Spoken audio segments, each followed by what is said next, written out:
This is the Galaxy S22 Ultra. It's Samsung's flagship phone for 2022. And if the last few years are anything to go by, this should set a new benchmark for what a smartphone can do. So, here are the really cool things I like about it, the sneaky things I don't like about it, and then the big question, if it's worth it. Is it worth dropping what you're doing, sprinting to your computer, and smacking that pre-order button right now?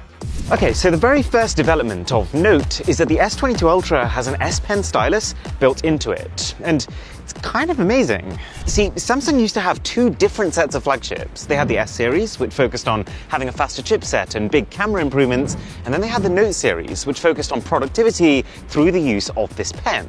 But the S22 Ultra is both of these things. Plus, the S Pen has never felt better. While their last version had a latency, or lag, of about 9 milliseconds, which was already bordering on indistinguishable from a real pen, this time round, thanks to AI that can not just know where the stylus is, but also predict where it's going to be, they've managed to trim that lag all the way down to just 2.8 milliseconds. And then we've got the design. And just to give you context here, I love the design of the S21 Ultra. It was comfortable to hold, it was clean, but at the same time, it had character in the form of this camera housing that kind of melts into the top corner. And with the S22 Ultra, I feel like Samsung's taken the next logical step forward. It's almost identical in terms of dimensions and finish and even the position of each camera lens, but they've now upgraded the glass all around for 12.5% more strength, and they've stripped away that bulky camera housing, leaving the lenses themselves as the only protruding parts. It's very clean, and I mean, this green color, I think it's enchanting, I love it. And the fact that this housing is gone gives the whole phone just a flatter, more uniform overall profile. That said, having seen it and used it in person, I also can't help but feel like it also just looks a bit plain now. So utilitarian that it's almost lost some of its character. The lenses are now a bit more exposed, but my biggest gripe with this design is really, why do they have to make it so sharp? Like, I get that it has an S Pen and that it's meant to resemble the shape of a book that you might want to write in, but my hand is not a bookshelf. Ow. It's just unnecessarily pokey and a bit less comfortable than it should be. This is a very odd way of visualizing it, but just have a look at what the smooth S21 Ultra does to this cardboard versus what the new S22 Ultra does to it. It's still a good design, it's just if their last phone was a 9, this is an 8. And I'm a sweet, sweet 3. Now, if there's one thing that I could have told you 5 years ago that Samsung was going to nail here, it's the screen. Samsung has become the largest display company in the world for a reason, and so this is just me confirming to you that yet again it's very beautiful. Some part of me is disappointed that they haven't tried to push themselves beyond this cookie cutter display format. The fact that from the front this doesn't look much different to the 2019 Galaxy Note 10. But on the other hand, through iteration, you could argue that they've perfected the format they do have. The S22 Ultra screen takes the last, already stunning panel and dials the peak brightness up from 1500 nits all the way to 1750, and it does so whilst actually consuming less power. See, their last phone used something called LTPO tech, which meant that whenever you were looking at something static, say a web page, it could dial back its refresh rate from 120Hz down to 10Hz. But the S22 Ultra can dial it all the way back to just 1Hz. Okay, we need to talk about Samsung's software though. Wait.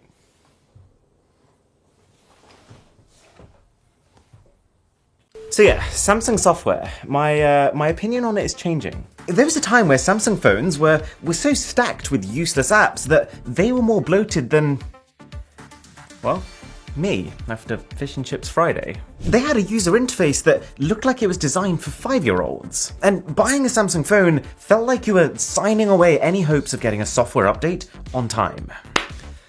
But they've really tightened up their game. The bloatware is still a problem. Samsung really wants you to use Samsung apps, and they won't stop trying to make you.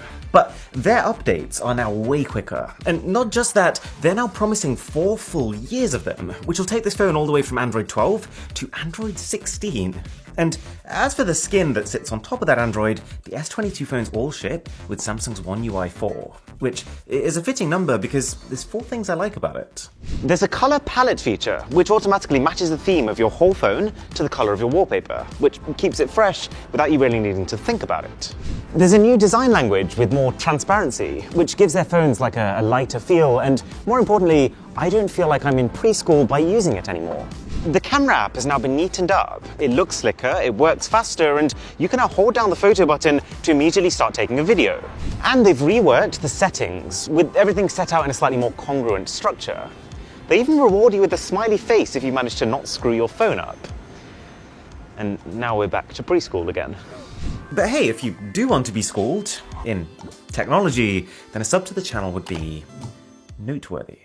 This 10 million subscriber video is going to blow your mind. Oh, and also the battery is looking great. We have the same high-capacity 5,000 mAh cell as the S21 Ultra, but it should last longer thanks to various efficiency improvements. Just lots of little things like the phone being able to put the Wi-Fi to sleep automatically when not in use, and it should also charge faster thanks to the maximum charging power being bumped from 25 watts to 45. That's just incredible. But all of this stuff, the S Pen, displays, software, battery, these are all pretty minor improvements over last year. And to be honest, if this was all that had changed, I would say to you, skip this phone. But there's 2 major improvements that really do matter. The first being cameras. And it might not be obvious why. The hardware looks largely identical, and on the software side, all the new features they've added are highly optional. Like one of them is auto FPS, where when you're shooting video, the phone can decide the best frame rate for you based on lighting conditions. I can think of like one situation in my entire life where I might have wanted that feature. Or auto framing, which can adjust the zoom level based on how many people are in the image. It does add a level of dynamism, but it uses digital zoom, which is going to completely kill your video quality. Case in point. It's only when you dig a level deeper that you find the actually cool stuff. So for starters, the main camera has a 58% wider optical image stabilization system. So there's just significantly more room for the camera to move and therefore to counteract your hand movements and stabilize itself. Even though the main camera has the same 108 megapixel resolution as last year, each pixel that you do get is now 1.23 times bigger, which should mean more detail and more accurate colors. The phone still has 2 telephoto cameras, one 3 times optical zoom, the other 10 times. But Samsung has upgraded the sensors such that when you're zooming in further than that, the image should look cleaner. And to be fair, we did try a 30 times zoom shot versus last year's S21 Ultra. The difference was enormous. There's a new camera app called Expert RAW that lets you shoot photos in 16-bit RAW format for an insane degree of editability. Samsung's also working with third-party apps like Snapchat to integrate their first-party features like night mode into them. The S22 phones all come with a new chipset, and they can use that chipset's power to improve images. So now, when you take a normal photo using this phone, it has the power to take 2 photos instantly, one super high resolution 108 megapixel shot for detail, and then one lower resolution 12 megapixel shot for brightness, and then fuse them for what Samsung is saying is the best of both worlds. And then, thanks to the more intelligent neural engine that also comes as a part of this chip upgrade, they're saying that this will snap the most realistic portrait mode shots ever.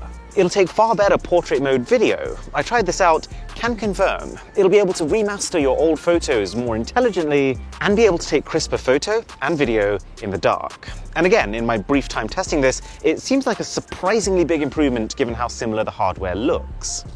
Now, none of this changes the fact that Samsung is 100% playing it safe with this hardware. You could very easily argue this is the same company that just unveiled a 200 megapixel sensor last year. Where is it? But I reckon that this phone will be better off because of it. It's not as exciting from the perspective of like having a new toy to play with, but based on my early impressions, the camera does feel extremely fast and polished. And that's most likely because they haven't had to rush around trying to optimize a completely brand new set of hardware from scratch. It's building on the strong foundations of its predecessor. And that's never been more important. The S21 Ultra's camera has moved up an entire grade in terms of how good it is over the course of the year that it's been out. Optimization is everything now. And the final rather exciting prospect here is the performance. This is the first phone in the world powered by Samsung's Exynos 2200, their next generation chipset made in collaboration with AMD using the same graphics architecture as the PlayStation 5. And these guys have self-titled this chip as game-changing, even going as far as to use the slogan, "Playtime is over." An odd choice of words given that it's geared for gaming. But the point stands, this should load things faster, multitask more fluidly, and game with higher fidelity than ever before. The key thing to stress here though is should. I wouldn't say that I can feel any particular speed improvements while milling through the UI, but Samsung says this is because we are waiting for a big update to drop, which will drastically improve it. When we get that update, we can decide for ourselves, and compare this chip to the Snapdragon chip that you'll get if you're in the US. Okay, all that said, it's not completely smooth sailing. There are a couple of sneaky quirks that I think you need to be aware of. Number one being the memory. See, this is a $1,200 2022 Ultra flagship, but the base model only starts with 8 gigs of RAM.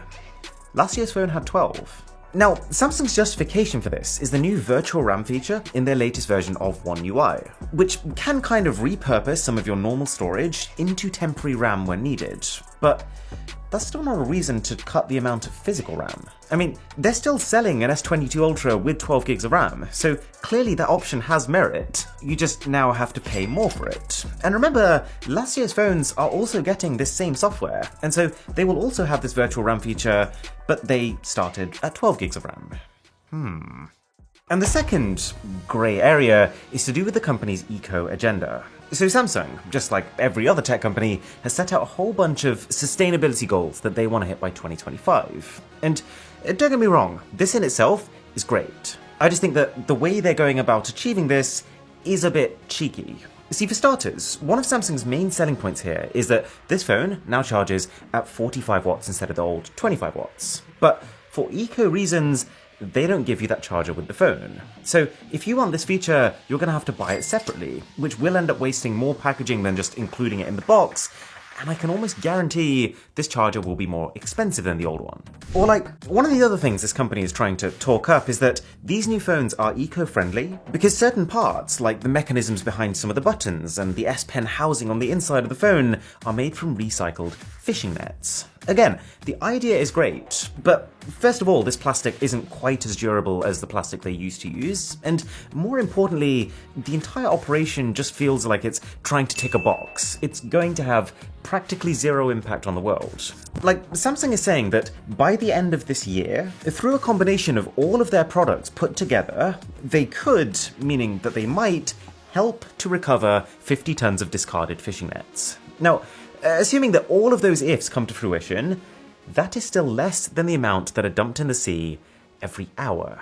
I'm just saying, this looks like a fantastic phone, but just don't buy it on the basis that it's a positive contribution to the world. There are literally 1,000 more eco-friendly things they could have done, like improved the repairability, made the batteries replaceable, or provided a case in the box so that you don't have to order one separately. Okay, all of this leads us to the big question. Should you pre-order the Galaxy S22 Ultra right now? Probably not. Not because it's going to be bad. I'm actually pretty confident it's going to be great, and I'm strongly considering dumping my iPhone to switch to it. It's just that there's no point in pre-ordering before reviewers have had time for in-depth testing. So, what I'd recommend is hang on just until I've had time to do my detailed camera test and battery test. And then, assuming that these two go well, because they might not, this chip may be an overheating disaster, then we're golden.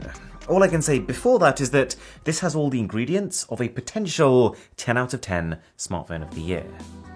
To understand why Apple AirTags are becoming a problem, that video's here. Or to try and wrap your head around the crazy world of NFTs, that video's here. My name is Aaron, this is Mr. Who's the Boss.